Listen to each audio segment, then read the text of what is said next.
caught my attention. And I immediately asked Babu, this says 9 days, and do you think this is doable?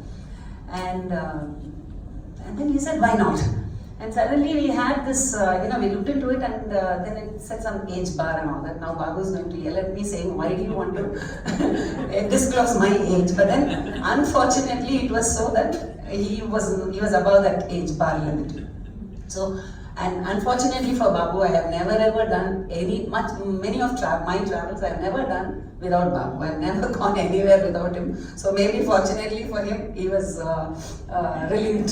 So anyway, so he said, next year you will be 1 more year older. So do it now if you want. So that's when I told Radha, I am going. So, and then we all in that bhajan group, we discussed, and everybody said we need some more time for preparing ourselves. Rather, I decided, okay, we'll go this year. So that's how it happened. And this yatra, ours originally was supposed to have been end of May. So we were ready, just 2 months and 9-day trip, and it's going to be over fast. So that's how I looked at it. Because 1 year means so much more of agony and everything, so we don't know how we are going to be and things like that. So anyway, we plunged into it. But this Kailash, it is in Tibet and it is in China. So we just cannot, go Google online, book a ticket and just make a trip and come back. You have to go through tour operators who would get this permit from the Chinese government, which has to be routed through Indian government. There are a lot of formalities like this. So which this tour operator, like she said, they were not one of those very professional ones, which we came to know much later. And maybe there was also a reason for it. Chinese government has to give permit for these tours, and usually they open up by mid-April or something. For some reason this year they pushed the whole thing, and after many yatris had booked their tours and everything, suddenly end of April they said we are going to start giving permits only by May end. So our trip was supposed to have been May 12th, so it was pushed, everything was pushed. So like that, I think many groups tour plans were pushed. Finally ours was decided to go on June 13th. And we wanted, in such a way that we would get Manasarovar and full moon day, on full moon night to be at Manasarovar. So it suited everything. So our date was fixed for June 13th. And much later we came to know that a lot of other previous groups were all combined. So that was one of the reasons for, a lot of problems to happen during our trip. But now looking back, it all it happened so beautifully. Now if anybody asks, I'll say everybody must do this trip. It's really Radha will take us through every part of our journey. So we really enjoyed it. Now looking back, it was such a blissful, exhilarating trip that we did, and being there in front of Manasarovar, being there in front of Kailash. Even if you have gone through little hiccups here, there, everything you just forget when you actually go there, stand in front of Mt.Kailas. It is a feeling one cannot explain in words. Radha, please.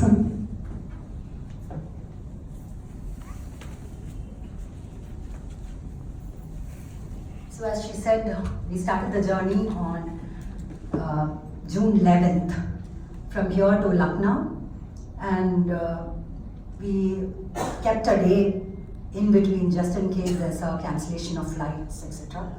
So we took off by the evening flight direct. There's only one direct flight to Lucknow.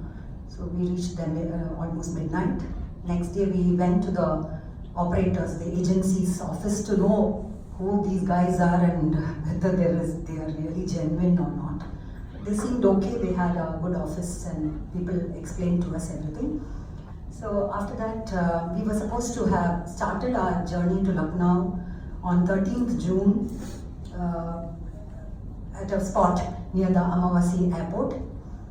That journey took us the whole day. The actual journey, the distance should be only about 4 hours or so from Lucknow to Nepal-Gunj. But they broke all the promises. Initially they had said 35 people and it became 79. Then they said they will give us Volvo buses, and they gave us some tempo vans. So we had to wait for 79 people to get into tempo vans. And then we took off, and the drivers had to stop for breakfast, snacks, lunch. And by the time we finished the custom and border formalities and reached Nepal, it was 6:30 in the evening. Fortunately, there was a good hotel arranged at the border, Nepalgunj, and it was we had a fantastic dinner there arranged, and a hurried briefing session about what to expect the next day, how to shift your baggage to the bags and duffel bags and backpacks that they had given with their name, because that was a must. The duffel bags, the backpacks, and the coat that they gave made us all look like, you know, clones of one group. And I mean, later on I understood why this was done, because there were blue and black groups, there were orange and black groups, there were red and black groups, and it's like, you can imagine Sabrimala 10 times. That is the kind of crowd. I mean, I never expected that this has so much fascination. And probably also because Lucknow in UP subsidizes this yatra. The government subsidizes. So I think every person has jumped into the wagon to do this yatra, and we were from hotel stay after our stay. Next day morning we took our flight was early morning.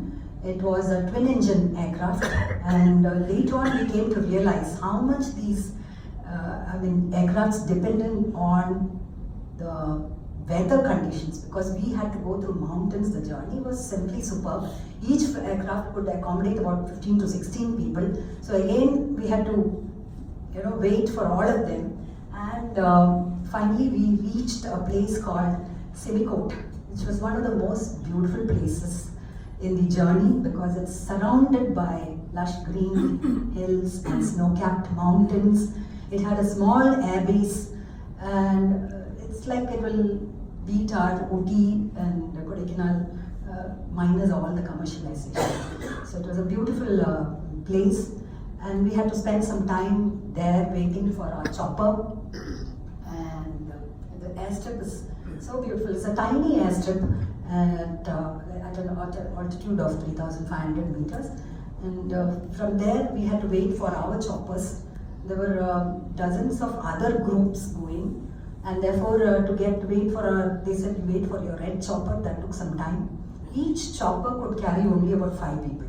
So again, practically the whole day went for shifting us from Nepalgunj to Simikot, and from Simikot to a place called Hilsa. But this ride from this by this chopper was one of the most exhilarating experience that I've gone through, because this is 3,500 meters. On top of that, you're flying at the height of the snow-capped mountains. You could literally look down and see the snow covered like a rubber sheet which was there. And these mountains, the young pilots literally could take us winding between these mountains. And people were really scared because of the weather also was not all that good when we were coming, and it was shaky.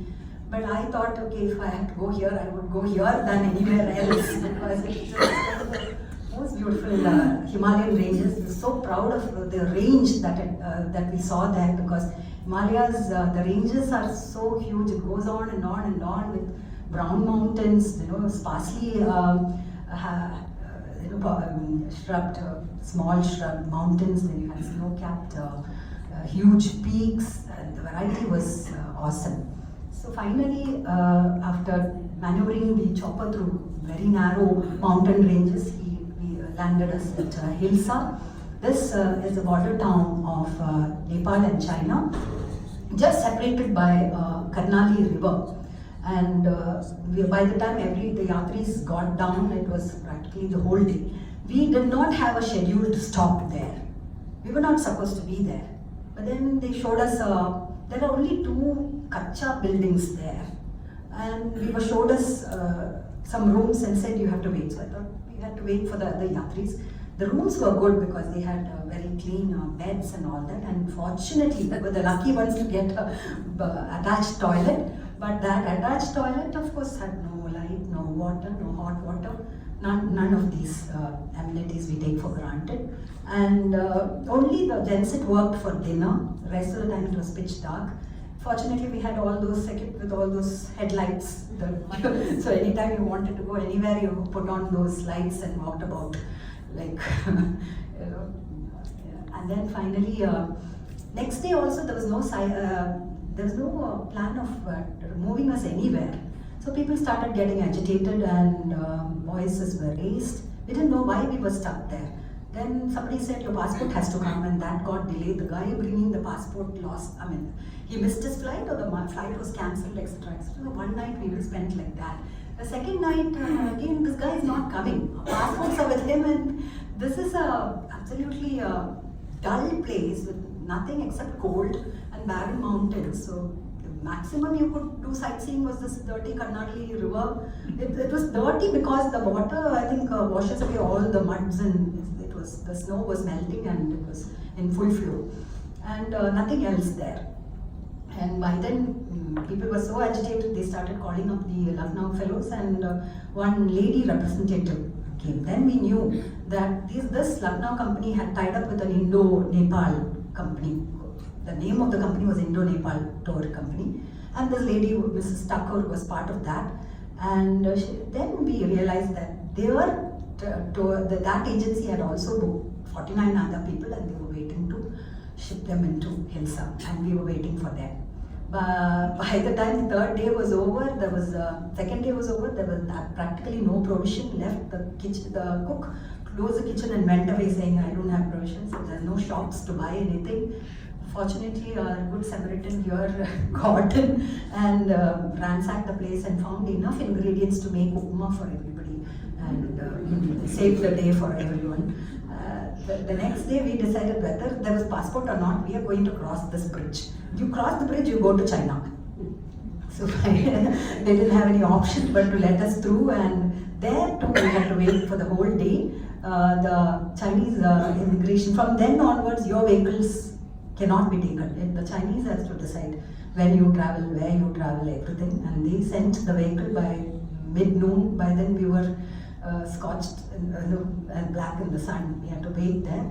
And then once we got into the immigration center, the tough-looking Chinese with black coats and white gloves completely ransacked our belongings, black backpack and everything. I believe you're not supposed to carry newspapers and pictures of any gods or any controversial news items, etc., etc. Anyway, we were whisked through that, and by the time then we reached a place called Simikot. And the timing, by then everything, the timing got extremely, Tatlagod, sorry.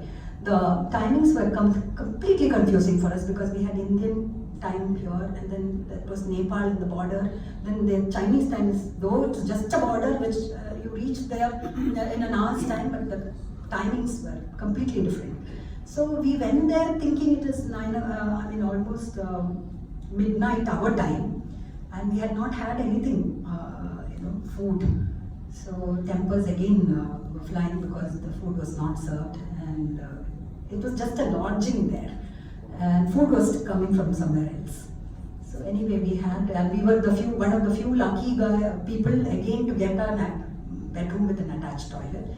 Again, it's a leaky toilet with no warm water and sometimes no water at all. So practically we were living in the same dress that we were wearing for I think 7 days or something like that. So there's no question of having no water and no hot water anyway.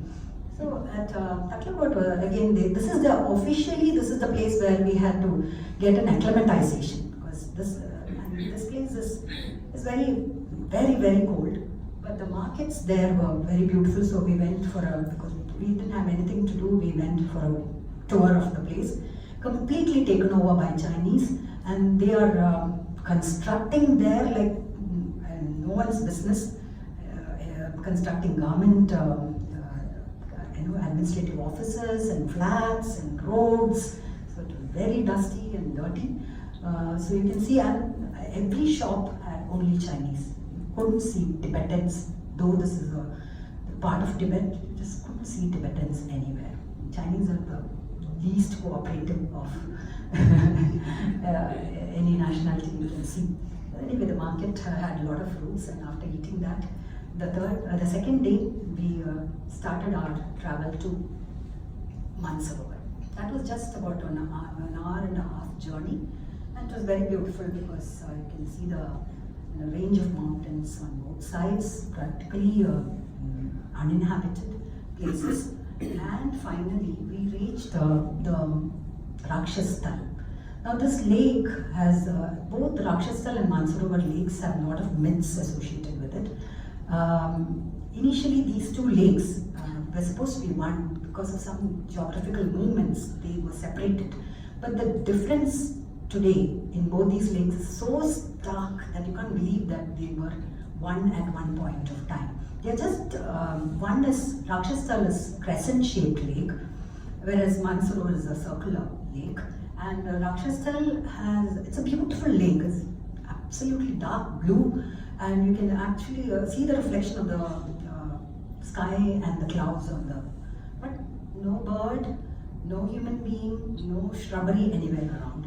Again, the myth in this is that in Rakshasthal, that Ravana, you have heard of the evil king who ruled Lanka. He wanted to propitiate Shiva, and he went there with his 10 heads and started penance, cutting off one head. By the time he reached the last head and was going to cut off, Shiva appeared in front of him and gave him whatever he wanted, which was like immortality, and no human beings can touch him. And he had a bath here, which is the reason that they say that this is poisonous. Actually, this is poisonous because as officially told to us by the people there, and because there is no aquatic life. There are no fishes, no aquatic plants there. Even shrubbery around it is only this shrub called euphorbia, which produces one of the most poisonous flowers. It's very poisonous, and poisonous gases emanate out of this, which is why you don't find anyone around it. No animal, no birds, no human beings. Even nobody is even wanting to go and touch their feet in that water. Stark contrast to that is Mansarovar, which is considered to be extremely holy, and comparatively it's lighter blue. But this is it has a lot of myths associated with this. According to the Hindu traditions, they say that Brahma had mentally thought of a lake like this as an abode for the devas, and physically he could envisage. This emerged as a lake in Mansarovar. That is why Manas means mind and Sarovar means lake. So that's how the name also came. And this is the Rakshasthal. While the Rakshasthal is a saltwater lake, it's only one saltwater lake in Tibet, and that is Rakshasthal. And this is a sweetwater lake, and plenty of birds throng this place. It's a beautiful lake, and it's considered to be very, very holy. Taking a dip in that, they say that almost 100 lifetime sins gets washed away if you have a dip in this holy water lake. And doing one, it's a circular lake, and they just doing one parikrama of that by bus, which we went. It took us 4 hours, 4.5 hours. So you can imagine the size of this lake. And of course, there are no roads. The drive was very rough, but the water was crystal clear. Many people they filled up their cans and everything, because Mansarovar lake water is considered to be very holy by Hindus. And according to Jains and Buddhists also, according to Buddhists, Queen Maya Devi conceived Buddha near Mansarovar. And Buddha there are a lot of monasteries, especially Chiu Gompa, which is just next to Mansarovar, which is on a steep hill. It's supposed to be one of their more famous monasteries. And according to Jain traditions also, they are the first Tirthankara, Sri Rishabheshwar. He also attained nirvana at the Anantpat mountain, which is close to that. So in to every religion, this is considered to be very, very holy. And plenty of gulls. I don't know whether it's seagulls. In fact, I had messaged Puneet to know what birds are thronging, beautiful birds. He just said gulls. So I'm also saying it as gulls. He's the expert. And And the altitude here, I found it to be very tough. Because I don't know whether it is the, it's when you compare to Taklakot, it's slightly lower. But just walking from here to here made you breathless. And for every meal and for having hot water, you had to walk quite a lot to go to the food tent. So each time it was exhausting to go and come because of the weather and the altitude. And we had many people falling sick in Mansarovar. And a person coming behind us in the next group died there, young guy, about 58 or 59, actually passed away in Mansarovar. So something to that. But though it's very holy, the altitude there sometimes don't suit everybody. So after this, there's a fantastic sighting of early morning when we opened our doors, we could see Kailash straight from there. So I will ask now Latha to take you from here to Kailash. Thank you.